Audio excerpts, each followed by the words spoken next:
Baik ya, saya lanjutkan. Teman-teman semuanya, pada kesempatan ini saya diminta sama tim diklat untuk menyampaikan tentang service excellence. Jadi service excellence artinya pelayanan yang luar biasa. Pelayanan yang luar biasa. Kenapa ini menjadi penting di kita? Kenapa service excellence itu menjadi penting bagi kita? Karena kita ini sebenarnya bisnis ya, jasa, pelayanan, service. Makanya rumah sakit itu kalau bahasa Inggris ini disebut dengan hospitality. Hospitality. Bukan harusnya kalau rumah sakit biasanya saya ini kan diterjemahkannya menjadi rumah house, sakit fisik. Tapi dalam bahasa Inggris itu diterjemahkan hospitality. Apa Mas Yusuf? Pernah dengar istilah hospitality itu artinya apa? Tempat perawatan. Hah? Tempat perawatan. Nah, tempat perawatan ini.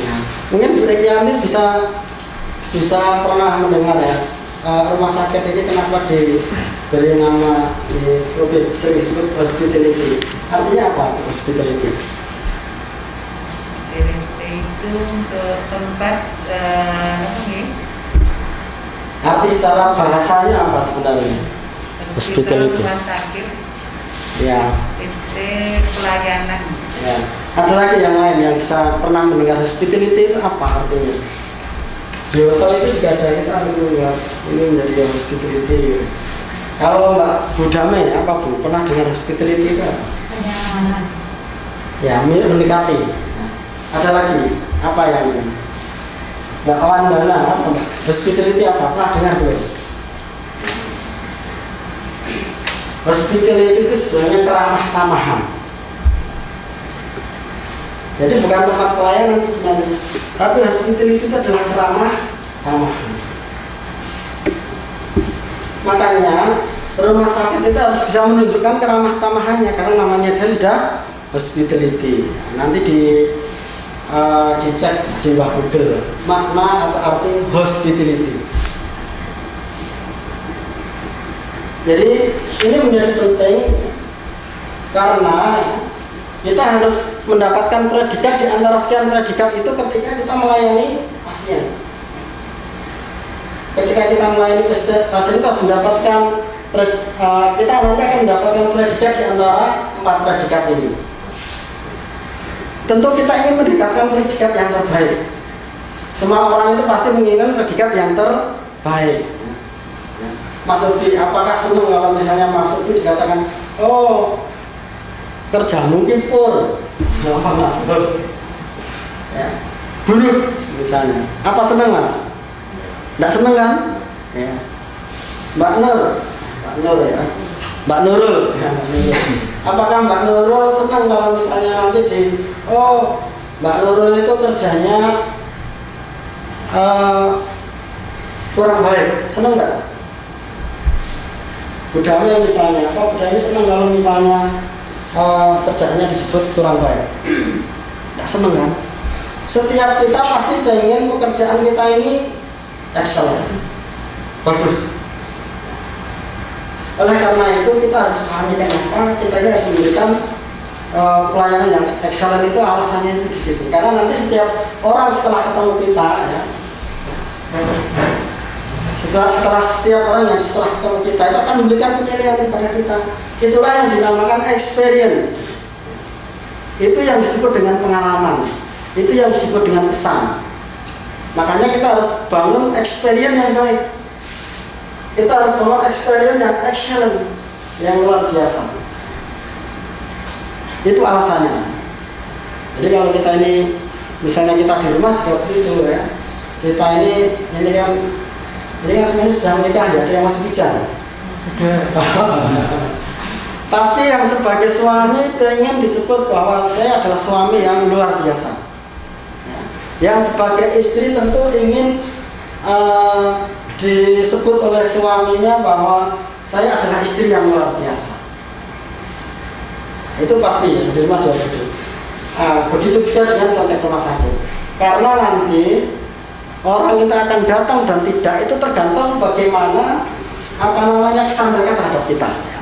Makanya kita ya, apa kita ingin pelayanan yang buruk ya, apa pelayanan yang baik ya, yang baik saja ya. Apakah pelayanan yang cukup baik atau pelayanan yang luar biasa, itu adalah nanti kesan yang akan dibangun ya. Baik ya, kenapa ya, alasannya apa? Nah ini, jadi kita kan berharap nanti orang itu setelah datang ke Banyubening kan datang lagi. Nah ternyata orang itu yang menyebabkan tidak datang itu pertama meninggal dunia.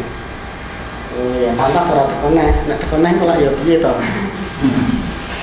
Aku sing main siji Pak Ubi, manggone kan ning kene ya iki ya. Amare ning video. Kemudian yang kedua itu pindah alamat. Jadi orang itu tidak datang karena pindah alamat. Misalnya Mbak Wandana pernah kesini, ternyata besok jodohnya di mana gitu misalnya, jauh. Dia tidak datang lagi karena jauh. Kemudian mencoba alternatif lain, coba-coba. Biasanya ini kalau sering kulineran itu bahkan yang warnanya buka. Nah, dicoba. Nah, di sana apakah baik tidak? Kalau tidak ternyata. Kemudian berikutnya pindah kompetitor. Kemudian yang berikutnya yang 14% tidak puas dengan produk dan jasanya. Nah yang 68% itu ternyata pelayanannya itu mengecewakan, tidak sopan. Ini yang menjadikan alasan terbesar kenapa orang itu tidak datang kembali ke pelayanan tersebut. Ternyata alasannya itu. Nah sekarang service excellent yang seperti apa yang ingin kita kembangkan. Jadi mungkin kita bertanya pelayanan seperti apa yang ingin kita kembangkan.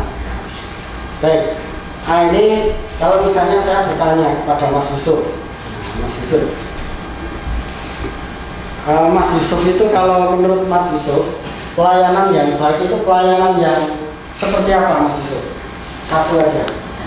Pelayanan yang baik menurut Mas Yusuf itu apa? Satu. Apa Mas Yusuf? Baik, ini jawabannya memuaskan. Memuaskannya karena apa kita belum tahu ya. Memuaskan pelanggan.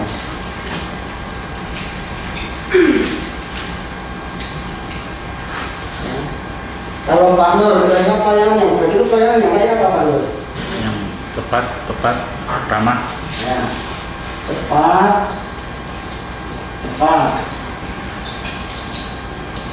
ramah. Ya. Kemudian kalau Bu Ekyanti apa Bu? Bu Yanti apa? Pelayanan yang baik yang menurut dengan selain yang saya sebutkan ditambah apa lagi Bu? Biar excellent. Membuat pelanggan itu merasa nyaman dan tersenyum. Membuat pelanggan nyaman ya. Nyaman dan tersenyum. Mbak Rizky apa Mbak? Bu Rizky ya? Rizky apa?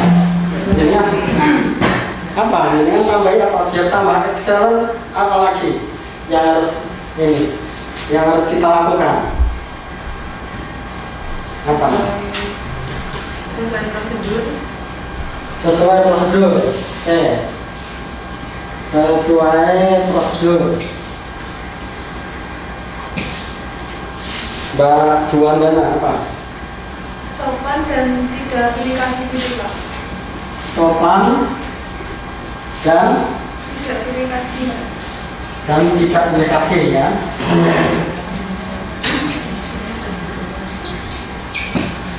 Baik. Bubarnya apa Bu? Iya ini tambah kita kan harus pengen buat excellent, artinya kan harus banyak hal yang kita ketahui biar apa namanya nanti itu excellent apa yang mungkin belum disebutkan. Memberikan pelayanan mungkin menganggap pasien dan keluarga itu seperti keluarga kita sendiri. Ya. Nah, melayani seperti melayani keluarga sendiri. keluarga sendiri. Oke. Kalau Bu Rina, apa? Pelayanan yang didasari dengan keikhlasan. Oke. 7 didasari rasa ikhlas. Apalagi budaya? Profesional dan rendah diri. Kenapa? Profesional. Rendah hati seperti Ya, rendah hati ya, rendah diri. Oke, Bu Nurul. Berpenampilan rapi dan menyenangkan. Ya, sudah. Rapi dan menyenangkan.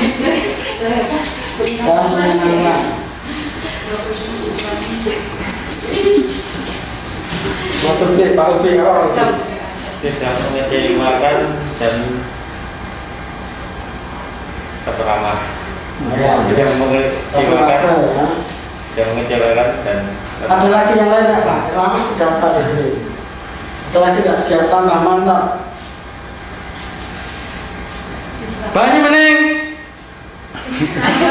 tambah Ya, ulangi. Banyak bening. makin besar, makin besar. Kaget ya. Ya. Kira-kira kalau ini misalnya sudah kita lakukan semuanya, kita ini sudah memberikan pelayanan yang excellent belum? Wis belum? Belum tentu. Hah? Belum tentu. Didukung dengan peralatan dan Ya, ini tambahin ya. Ini tambahin ya. Sarana Sarana dan prasarana. Baik ya. Jadi teman-teman semuanya, apa yang Minan sampaikan itu tidak salah. Jadi artinya bahwa ada banyak alasan ya, ada banyak alasan agar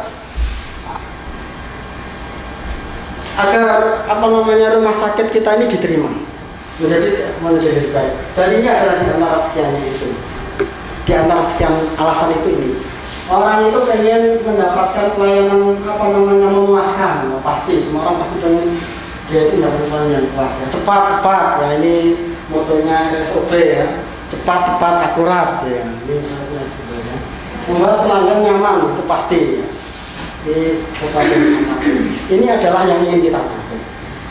Kemudian sekarang pertanyaannya, bagaimana kita mencapainya agar rumah sakit kita itu seperti itu ya. Nah ini yang ingin kita bahas. Jadi sekarang ini saya menyebutnya sebagai Banyu Bening Cycle. Artinya siklus Banyu Bening bagaimana agar kita ini memberikan pelayanan yang excellent ya. Pelayanan excellent itu hanya akan bisa diberikan pertama kalau kita ini sebenarnya paham dengan visi dan misi kita. Jadi sebelum kalau kita memberikan pelayanan yang apa namanya yang excellent, itu kita harus memahami apa yang menjadi visi kita. Baik.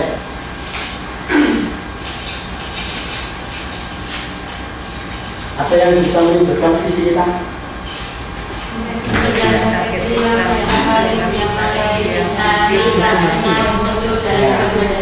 Mungkin Pak Nur Hayati yang paling dekat dengan ini biar bisa kerekam. Yang keras Pak Nur Hayati. Tidak usah ditaruh aja. Mic-nya sudah. Ini sebutkan aja. Visi Rumah Sakit Islam Banyu Bening menjadi rumah sakit Islam yang paling dicintai karena mutu dan kepeduliannya. Baik ya, itu adalah visi kita. Menjadi rumah sakit Islam yang paling dicintai dengan dua alasan. Pertama, karena mutu. Yang kedua, karena kepeduliannya. Itu adalah visi kita. Nah, ini alasan yang pertama, kita itu ingin dicintai karena dua hal ini. Karena mutu dan kepeduliannya. Makanya kalau misalnya kita paham dengan misi kita ini ya, kita akan melakukan sesuatu itu sadar bahwa kalau kita melakukan sesuatu untuk memberikan yang terbaik itu, ini asalnya kita ini pengen dicintai. pengen dicintai karena dua alasan, karena mutu dan kepeduliannya.